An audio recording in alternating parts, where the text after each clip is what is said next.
An analogy I like to use for people who are going into the criminal justice system is just think about a cheeseburger, okay? Most everybody has had a Big Mac burger before in their life at McDonald's, or just a cheeseburger at McDonald's.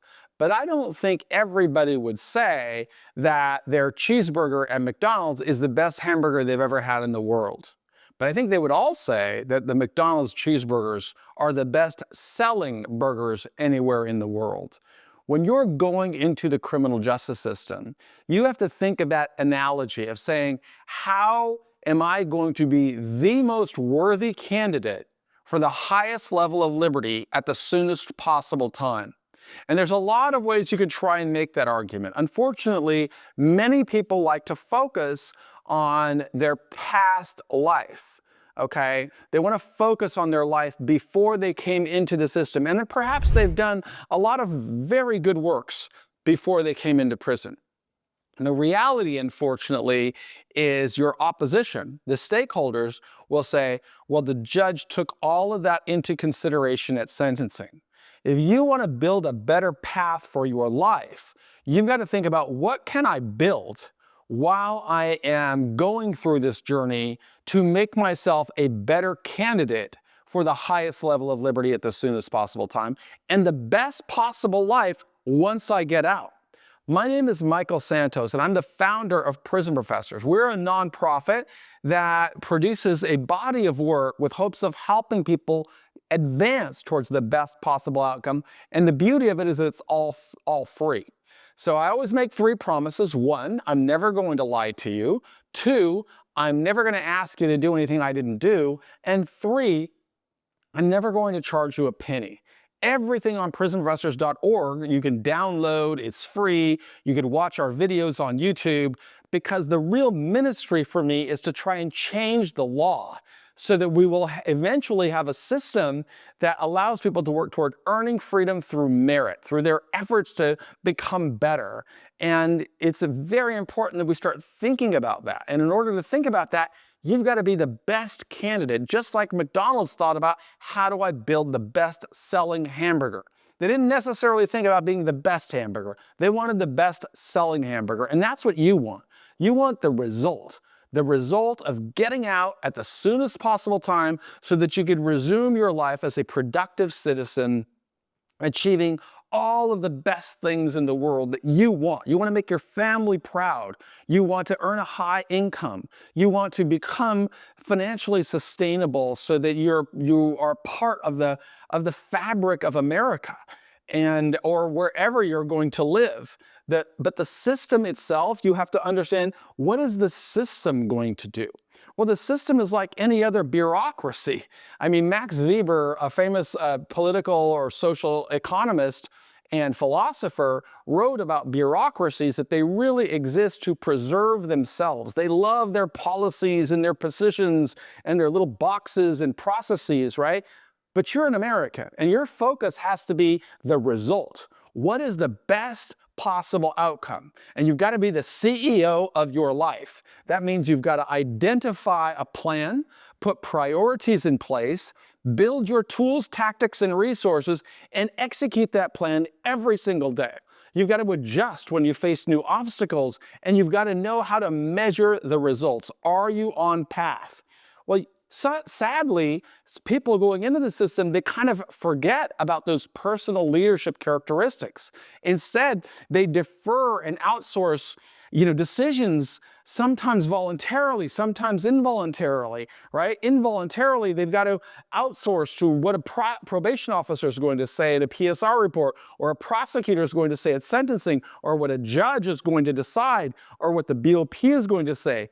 Voluntarily, they may outsource everything to their attorney and say, oh, my attorney's going to take care of everything. I shouldn't do anything. And that is perfectly fine as long as you want to be a puppet. If you want to be a puppet with other people pulling the strings of your life, one day going this way, one day going that way, that's a magnificent plan. But if you want to restore confidence, if you want to get back on track, if you want to make yourself feel as if you are moving the ball towards the better outcome, then start thinking about the plan you can build.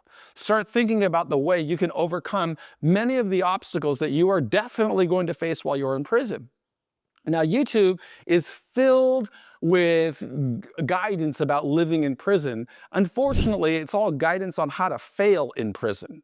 It's guidance on gangs and drugs and, and a bunch of idiocy out there from people who, may not be thinking about you, right? And as somebody who did 26 years in prison, I can only share with you the lessons that I learned from great leaders, right? Great leaders who taught me how to think like that I'm the CEO of my life, even though I'm serving a 45-year prison sentence. And that's my task for you. What are you doing today to demonstrate you are the CEO of your life? If you look at our team, on our founders page or on the homepage of prisonprofessors.org, you will see my advisory team. They're all CEOs. They're all business leaders. They're all people, many of whom have built billion-dollar companies, many of whom are some really well-known political figures or business executives.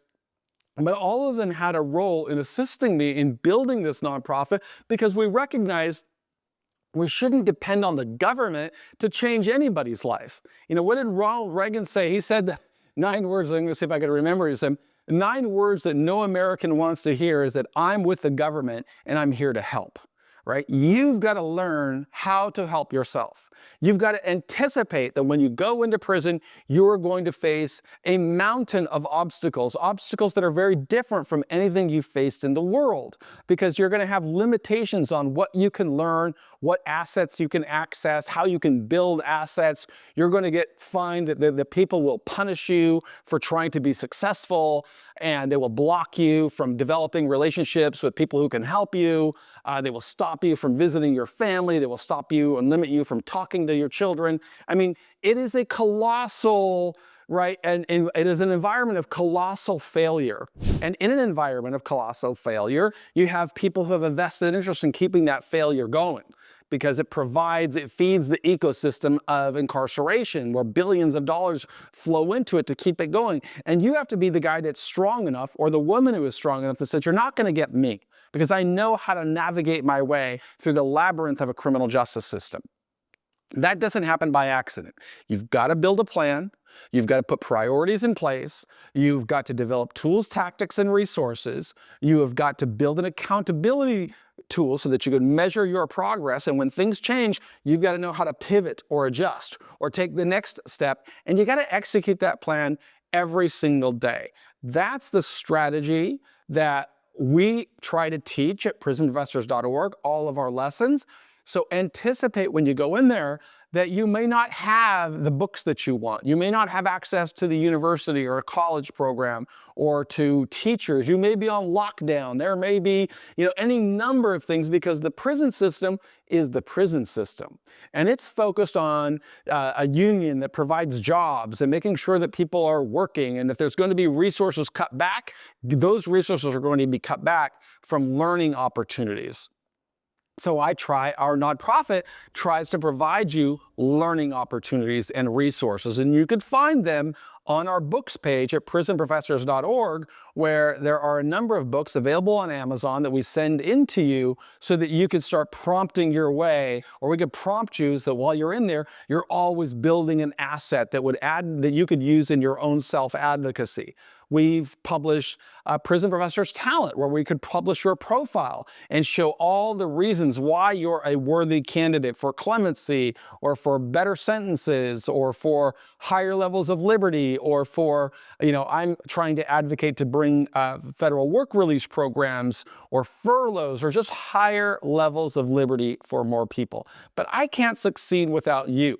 Right? I need to demonstrate there are more people working to prepare for success. And that's the reason that we offer everything for free. If we ask that you buy the books, but if you can't afford to buy the books, apply for a scholarship.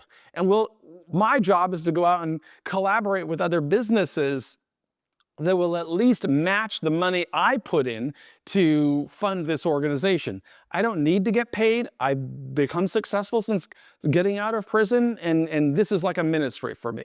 But it's not about me, Everything is about you and what can you do to advance yourself as a candidate for the highest level of liberty at the soonest possible time. We provide you with learning resources, but somebody's got to do the work. And we hope that you will do the work and publish your work on Prison Professor's Talent so that we could profile you and talk about how successful you have become. My name is Michael Santos. I am the founder of prisonprofessors.org, and I just want to say, we believe in you.